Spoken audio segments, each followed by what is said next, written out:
Welcome back to another episode of Friday First Cut series. I am Nidhi Manchanda, a certified financial planner and head of training and development at Fintu. There is a lot of rage about investing in cryptocurrency, and majorly people, especially the young crowd, invest in cryptocurrency because they are lured by the attractive returns.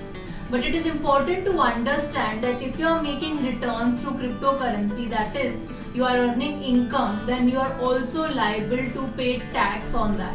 Although cryptocurrency is not regulated and it is not even considered as a legal tender by the government, still if you are earning any income through any source, you are supposed to pay tax on that.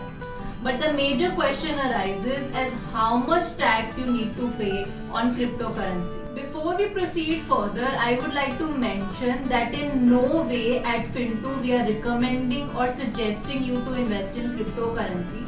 But as we have received a lot of queries regarding its taxation, that is the reason we are making this video to explain how these are taxed. So let's start. First of all, please note that there is no specific guidelines or any specific tax provision related to cryptocurrencies. But one can definitely find out through the general principles in the Income Tax Act and then come to a conclusion as in how these cryptocurrencies should be taxed. In our view, cryptocurrency is considered to be a capital asset, and any gain arising from selling of cryptocurrency will be considered as a capital gain.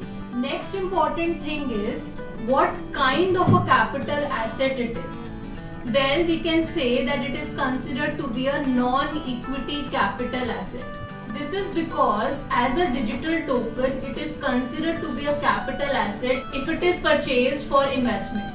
Because it is considered as a capital asset, if cryptos are held for more than 36 months and then you sell it, it is considered to be a long-term capital gain, and long-term capital gain will be taxed at the rate of 20% with indexation benefit.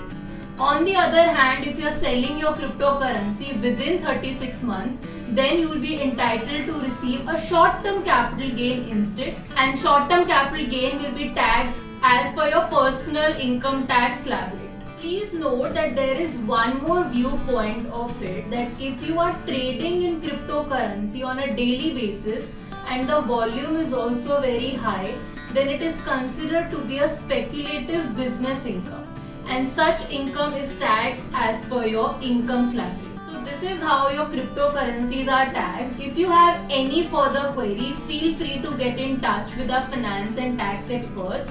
And for more such videos, do subscribe to our channel.